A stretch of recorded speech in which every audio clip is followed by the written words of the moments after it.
money being poured in late in the game and changing some minds, but the ballot initiative recognition is extremely high.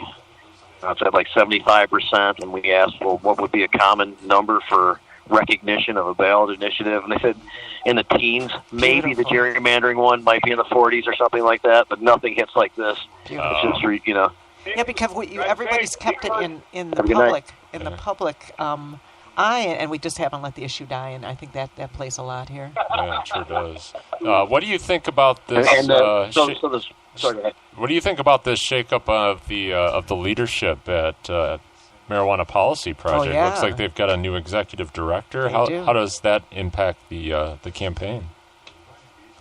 Well, the guy who was temporarily taking over as director is now the deputy director, and his expertise is working directly with the statewide campaigns. And now that they have hired this guy, who seems to be a very cool guy, he now goes back to that. And I just recently met this guy in Michigan, and he's on the ground now representing MPP and working directly on the campaign. So that can only benefit us. He has a lot of experience, and now that new guy is in, he can focus on this. All right, goodbye to Rob Campion. Hello to. Yeah, Rob's out. Rob's been history for Rob's a while. been gone. Yeah, Rob's out, man. Yeah, he's been gone. And regardless of whether or not he did some good stuff, it's probably time to go. And these guys seem pretty cool, and awesome. Are all about winning, and they're pretty reasonable. And we'll see how this organization kind of shapes up from it. But it kind of took a bad turn for a while. But will MPP I'd like to see him rebound. CRMLA a little bit more for advertising or something? Yeah, I mean, they're helping to get national funding. Whether or not they do it directly themselves, they are definitely helping with bringing funds in.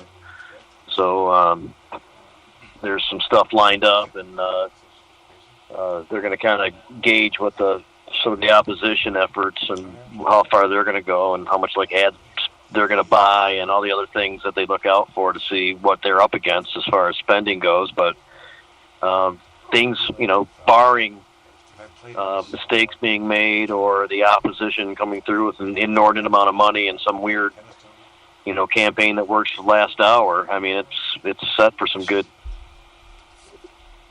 results, it appears. Have you heard anything about polling on the Republican Attorney General race? Who's leading that pack? You think you're talking to Tim Beck? I mean, what's going on here?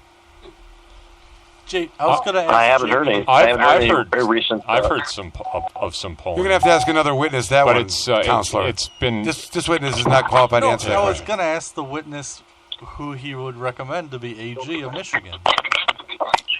The witness. Jamie likes Tanya Shoemaker. How did Jamie become the witness? That's what Jamie likes. No, Are you guys there? Let me We're clarify. Jamie has a question posted, but let me clarify. There you are. Hold on. I was suggesting. Hold on. Are you putting us on hold?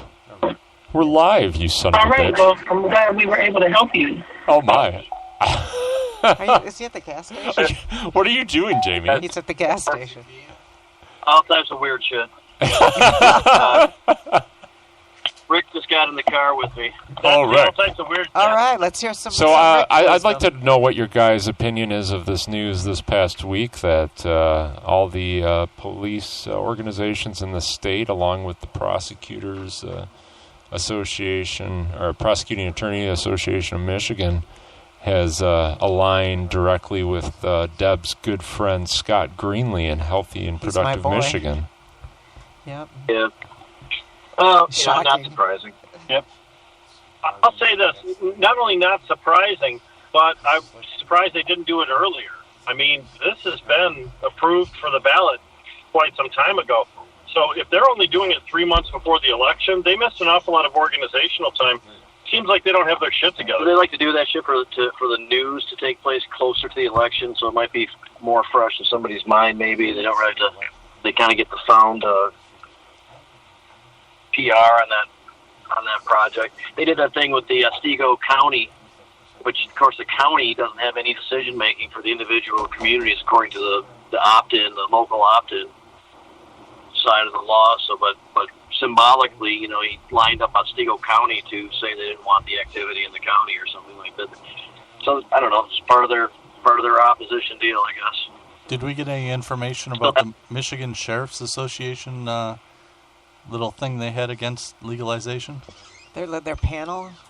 Yeah. We're doing a panel. Yeah. Yeah, I haven't heard any feedback from it, but what my point An is, like, in informative lieu of panel. all of this stuff, our numbers still look really good. And in the last kind of polling done a little bit more in depthly by the campaign in order to know where to focus on messaging and so forth, reveals a very consistent high support number. Only two that they had done in the state of Michigan just recently too, so it's fresh numbers. But yeah, only 2% undecided. And the main issues remain driving and kids. We always knew that, right? And I think that the language does a good job of addressing both. And I think that certainly, I hope the campaign focuses on the fact that the act would not allow for the sale of or transfer of marijuana to minors, and certainly wouldn't allow people to drive while under the influence. Jimmy, people ask me all the time, what date is legalization going to take effect after the election in November? Well, I think for the individual, just a few days after it passes, but the commercial stuff starts a year later. But for individual use? Yeah, if it's like 30 days or 90 days or something, I guess I don't know the exact answer off the top of my head. I apologize, but not too much longer after passage it goes into effect is my understanding. Yeah, and I do believe that it's 90 days after it's passed. So we've talked about in the past being 2019 before we can legally spark up without a card. Right. So that puts it at about the 60 to 90 day period. But that does not include commercial sales. Maybe we could research this before the end of the show and give the official answer. Right. Yeah, if only we had. I ask this all the time, and I remember. If only we had an attorney in the room that could tell us something like that. But I thought it was pretty quick. I don't think. Hopefully, it's like a effect or something, and we don't have to do shit. That'd be the better answer. Yeah. No, but I just remember that us discussing this before the proposal was even written, and I thought that it was a fairly short time frame. Yeah, it should be. I agree with that, Deb. That's my understanding too. Right, that's what I thought. But like I don't know, Michael's there. It does pass, and the cop comes across somebody with a small amount of cannabis. I mean, we know a lot of cops are not very cool or whatever, but it's gotta make the situation different, knowing that in a couple days from now, that's going to be something that's not even an issue. You're going to have to repeat your question. Repeat that to Michael. Re-articulate your question. He was in conference, and he just put his head... Still scheduled. Oh, I'm sorry. Yeah, go ahead. Somebody told him that he should pay attention for a second. I had to throw something at him, sorry. Repeat the question, Michael. Well, even though, so legalization passes, there's a period of time before it officially goes into effect for the purposes of individual rights and an adult having a certain amount or whatever, passing it off to somebody and that type of thing.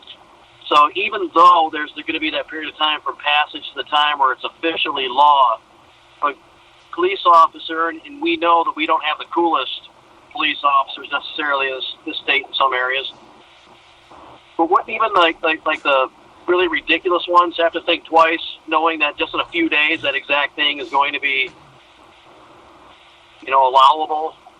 Michael, there won't be any zeal on the part of the courts to actually punish people in that 30-day, between election and an enactment period, would there? 90 days more of forfeiture. I think I heard of some judges, and there was some meeting that was going to take place. They're going to see how they were going to deal with marijuana cases while the vote was going to be cast, and they wanted to. No one's talking about it. That's a total bullshit. They don't care. It's business as usual. Lock them up and let the courts figure it out. I mean, I wish it was different. Get together and come up with a sensible approach. Yeah, that sounds pretty fishy right off the bat. Right? And even afterwards, it's still I scheduled wanted it to be true, Michael. Yeah, I wish it was. I mean, it makes sense. Like, it's like they're... It's like... I wish I was a unicorn, are they getting but ready I ain't for got it? no Like, horn. they're doing everything they can not to. You know what I mean? It's really... It's going to be interesting to see what kind of downturn 40% of the docket intended to be removed does to the thriving economy of the courts. I mean, after all, isn't it fair to say that when we all grow up and decide what we want to do for a living, we should want to own a district court? Yeah. Is there any business that's run more effectively and efficiently? Is there any other method of collecting your bills by saying pay or go to jail? I mean, come on. If you want to just own a business that's going to kill it, I say you try to own a district court. Am I right? Yeah. It's all sarcasm. Are you saying judges? How much are one of those for sale? No question. What's the price on that? I don't know. I'm just saying it's like, because 40% of the business is marijuana cases, what are they going to do? Their economy, their thriving economy, the abundance of resources and employees that they have and, methods by which they collect and, do the Mara River migration of the wildebeest as they just kind of line you up for a slaughter.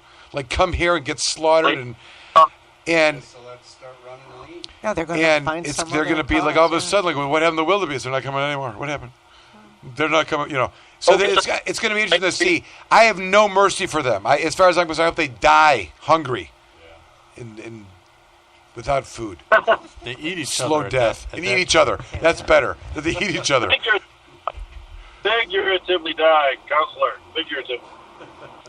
Of course. I mean, it's all I have faith. Academic, intellectual. I have faith in the ingenuity of our law enforcement and court system to come up with new and exciting crimes to charge people with to fill that hole. Well, I agree with that. I'm sorry, you guys comment on that. Go ahead, guys. CBD. No, hopefully opioids.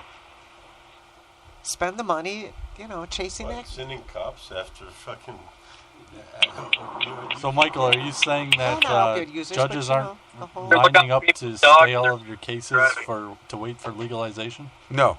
But the point that is being made here is that what will they do? And, we know we had a circumstance. You guys have heard me talk about this in the past, but there was somebody had challenged the method by which the courts were collecting their fees.